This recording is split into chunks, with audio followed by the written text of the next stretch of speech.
This was the largest audience to ever witness an inauguration, period.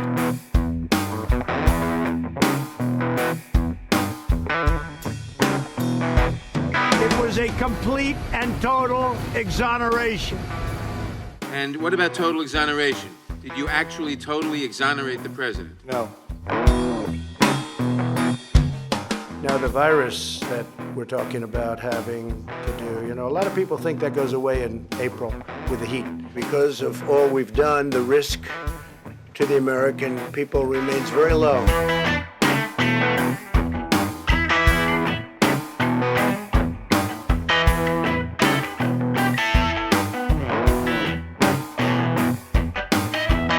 Bill Barr doesn't mince words.